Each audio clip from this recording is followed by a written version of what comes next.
नमस्कार, मैं हूँ मिली और हम भगवत गीता को बहुत डिटेल में पढ़ रहे हैं। मुझे पता है बहुत दिन हो गए, बहुत दिनों के बाद मैं ये वीडियो डाल रही हूँ।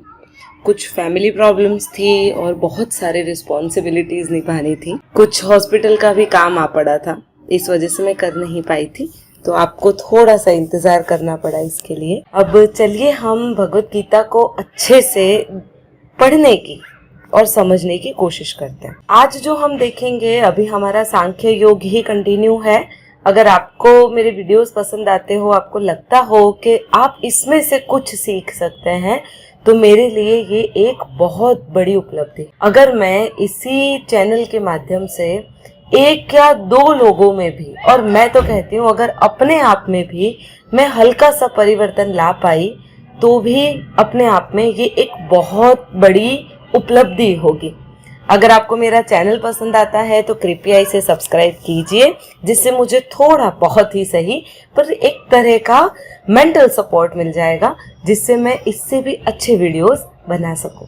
तो चलिए आज हम देखते हैं अध्याय 2, जिसे कहा जाता है सांख्य योग, और सांख्य योग का श्लोक नंबर 33, 34 एंड 35 हम देखेंगे। एक साथ ये तीनों श्लोक लेने की वजह एक ही है कि ये तीनों एक दूसरे से कोरिलेटेड है। अगर मैं टुकड़े टुकड़े में जाती, एक श्लोक लेती, तो पूरी जो बात है ना वो मैं समझा नहीं पाती। कुछ चीजें ऐसी होती है जिसमें सिर्फ एक श्लोक या एक शब्द बहुत कुछ कह देता है।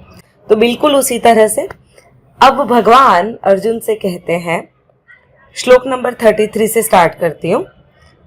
भगवान कहते हैं, किंतु यदि तू इस धर्म युक्त युद्ध को नहीं करेगा तो स्वधर्म और कीर्ति को खोकर पाप को प्राप्त होगा। आगे कहते हैं, तथा सब लोग तेरी बहुत काल तक रहने वाली अपकीर्ति का भी कथन करेंगे, और माननीय पुरुष के लिए अपकीर्ति मरण से भी बढ़कर है, और इनकी दृष्टि में तू पहले बहुत सम्मानित होकर अब लघुता को प्राप्त होगा। वे महारथी लोग तुझे भय के कारण युद्ध से हटा हुआ मानेंगे। अब हमें ऐसा लगेगा एक तरह से कि कृष्ण अर्जुन को युद्ध के लिए कह रहे हैं। नहीं, कृष्ण एक बहुत बड़े मानस शास्त्री बोल सकती हूँ। वे दुखती रग को पकड़ते हैं। आपको अगर विषाद योग याद होगा, जहाँ पे अर्जुन विषाद कर रहे हैं, बता रहे हैं, दुखी हो रहे हैं, वो कहते हैं मैं इन लोगों को मारूंगा तो मुझे पाप लगेगा, मेरे घर की स्त्रियां विधवा हो जाएगी, एटसेट्रा एटसेट्रा। अब कृष्ण क्या करते हैं, पहले उन्होंने बहुत डीप में, और जो धर्म का पीक होता है ना, जो आत्मा क्या है, परमात्मा क्या है, सोल क्या होती है, पंच महाभूत क्या होते हैं, सब कुछ समझा दिया। और बीच में अर्जुन ने कह दिया कि नहीं, मुझे समझ में नहीं आया। तो अब कृष्ण बिल्कुल उनके पास कंधे से कंधा मिला के खड़े हैं और उसे उसी की भाषा में समझा रहे हैं। इतने जोरदार जो गुरु होते हैं ना, इतने जबरदस्त गुरु, काश हर किसी को मिल जाए। और हमें अर्जुन का धन्यवाद करना चाहिए, हमें वेद व्यास का धन्यवाद करना चाहिए, और हमें ये बुक जिसने प्रिंट की है ना, ओरिजिनल श्लोक वगैरह, गीता प्रेस गोरखपुर का भी धन्यवाद करना चाहिए। हमें जितने भी धर्म गुरु हैं, जिनकी मैं पुस्तकें पढ़ती हूँ, और उसमें से मुझे जो भी इंफॉर्मेशन मिलती है, जो मैं नॉलेज में ट्रांसफर करने की कोशिश करती हूँ, सभी का धन्यवाद करना चाहिए कि बहुत बारीकी से सबने अपने अपने हिसाब से, अपनी सोच के हिसाब से भगवत गीता को लिखा है, और हम तक इतने सालों तक भी संजो के रखा है, हम तक पहुंचाया है। तो समझते हैं, अर्जुन बिल्कुल मायूस हो गए थे। वो कह रहे थे मैं पापी हूँ, मुझे ये पाप नहीं करना चाहिए, मुझे भाग जाना चाहिए। कृष्ण ये कहते हैं, तू भागेगा तो भी जहां पे भी जाएगा तू युद्ध स्थल ही खड़ा कर देगा, और आसपास कुछ नहीं मिलेगा ना, तो भी तू अपने अंदर युद्ध करता रहेगा, खुद से एक युद्ध में उतर जाएगा। हमेशा आज का जो समय है ना, आप देखो, अगर मुझे एक स्पीकर बनना है, पर जरूरी नहीं है कि मैं एक स्पीकर ही बनूं, पर मेरी क्वालिटीज है जिससे मैं स्पीकर बन पाऊं। पर होता क्या है, सरकमस्टेंसेस, फैमिली एनवायरनमेंट कुछ ऐसा जनरेट होता है जहां पर जो मैं हूं वो मुझे बनाया जाता नहीं है। एक पिता ये चाहते हैं उसके बच्चे इंजीनियर, डॉक्टर, आईएएस ऑफिसर और ऐसे ही बने। जी, उनका सोचना बिल्कुल सही है, गलत नहीं है, मैं ये नहीं कह रही गलत है, पर पिता को ये पता होना चाहिए कि उसके बच्चे में पोटेंशियल क्या है, वो क्या बन सकता है। जैसे हम कहते हैं बबूल है तो कांटे वो बहुत अच्छे से खिला सकता है। अगर कोई गुलाब का पौधा है तो उसकी डेस्टिनी गुलाब का पौधा बनने की ही है। कोई मोर है तो वो मोर बनने के लिए ही पैदा हुआ है, मोर में से वो कौवा नहीं बनेगा। अगर कोई कौवा है तो उसकी डेस्टिनी उसे कौवा ही बनाएगी। पर हम एज अ ह्यूमन बीइंग, हम में बहुत सारा पोटेंशियल है। हम सोचते हैं कि हम बहुत कुछ बन सकते हैं, पर अगर आप आपकी लाइफ को थोड़ा एनालाइज कर पाए ना, तो आपको लगता है आप बहुत कुछ कर सकते हो, पर आप करते एक या दो चीज ही है। कृष्ण यही चीज अर्जुन को समझाने की कोशिश कर रहे हैं कि अर्जुन, तू एक वॉरियर है, अगर तू लड़ेगा नहीं तो तुझे पाप लगेगा। वो कहते हैं धर्म और कीर्ति को खो देगा तू, तुझे अपमान मिलेगा, तू अपयश का भागी होगा। जो लोग आज तुझे सम्मान से देखते हैं वह आगे जाके तुझे अपमान की दृष्टि से देखेंगे। इसमें ऐसा कुछ नहीं है कि सही में कृष्ण ये सोचते हैं। एक्चुअली कृष्ण अर्जुन को उसका पोटेंशियल याद दिला रहे हैं कि वो सही में क्या है। अब आज हमारे पास कृष्ण जैसा कोई व्यक्ति नहीं है जो हमें ये बताए कि हमारा पोटेंशियल क्या है। आज मुझे अगर कुछ काम करना है तो भले ही इस एज में, पर कम से कम रियलाइज तो हुआ कि मुझे क्या करना है। एंड सही में मैं बहुत आभारी हूँ कि जो भी सिचुएशंस क्रिएट हुई उसमें से मुझे ये पता चला कि मैं क्या कर सकती हूँ, व्हाट इज माय पोटेंशियल। फिर उसके बाद में लोग सुनते हैं, लोग नहीं सुनते हैं, अलग चीज है, पर कम से कम मैं रियलाइज तो करती हूँ कि मैं क्या बन सकती हूँ। एटलीस्ट अगर आप आपके जीवन में भी खिलना चाहते हैं, एक फूल बन के खिलना चाहते हैं, तो कम से कम आप अपने आप को, अपने पोटेंशियल को जानने की कोशिश कीजिए। जीवन को बर्बाद ना होने दीजिए। टीवी में, मोबाइल में, आपके लस्ट में, बहुत ज्यादा खाना खाने में, ऐसी चीजें पढ़ने में जो आपको कभी काम में नहीं आएगी, उसमें आप बताइए मुझे, क्या बिल गेट्स ने कंप्यूटर से पैसा कमाना था इसलिए उन्होंने कंप्यूटर को डेवलप किया? नहीं होगा। क्या स्वामी विवेकानंद को सही में कनाडा जाके भाषण देना था इसलिए उन्होंने अंग्रेजी सीखी थी और इसीलिए वे स्वामी बने थे? नहीं। क्या रामकृष्ण परमहंस ने स्वामी विवेकानंद को प्रिपेयर करने के लिए उनको विद्या दी थी या उन्हें परम ज्ञान दिया था? नहीं। क्या श्री राम को रावण को ही मारना था इसी वजह से उन्होंने जन्म लिया? नहीं। क्या कृष्ण को ये गीता ही बोलनी थी इस वजह से उन्होंने जन्म लिया? नहीं। उन्हें पता था उनका पोटेंशियल क्या है, वे सर्वश्रेष्ठ चीज क्या कर सकते थे। और अगर कृष्ण एक क्षत्रिय बन के भी पैदा हुए हैं ना, तो भी वे युद्ध भूमि पे कर क्या रहे हैं? वे नॉलेज स्प्रेड कर रहे हैं।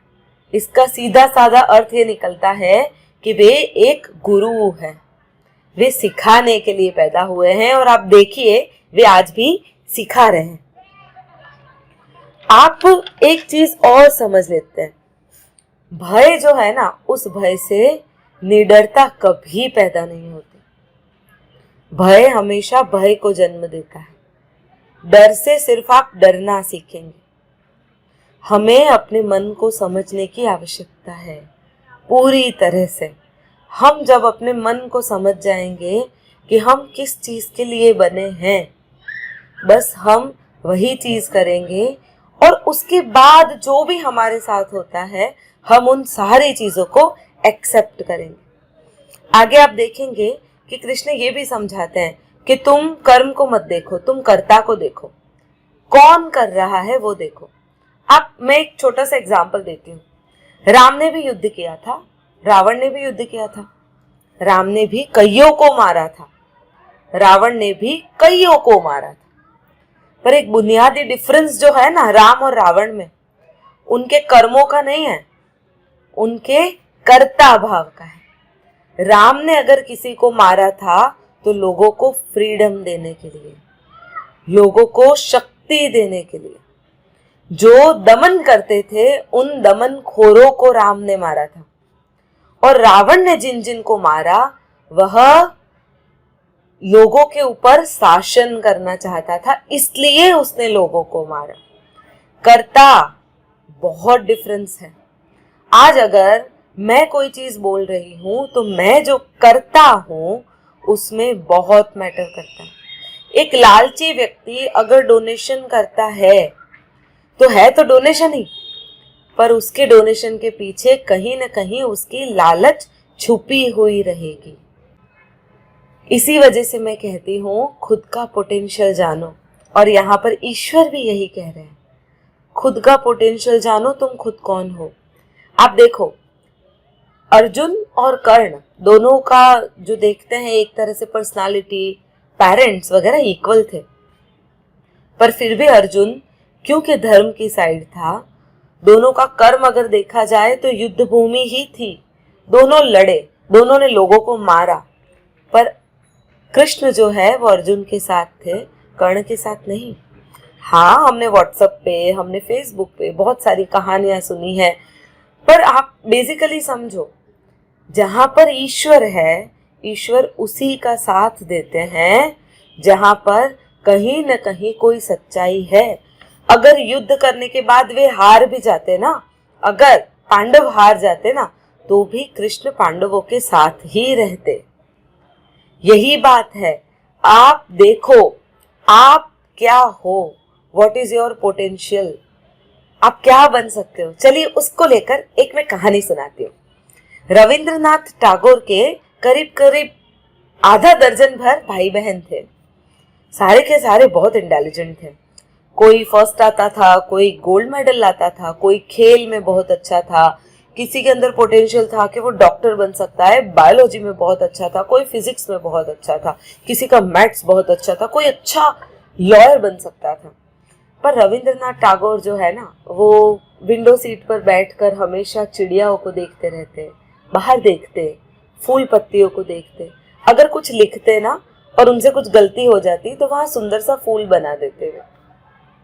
उनके माता पिता को ये लगता कि ये तो पढ़ने लिखने में कुछ अच्छा नहीं है, बाहर देखता रहता है, कुछ न कुछ अपनी नोटबुक में लिखता रहता है, फूल पत्ती बनाता रहता है, कविताओं जैसा कुछ लिखता है।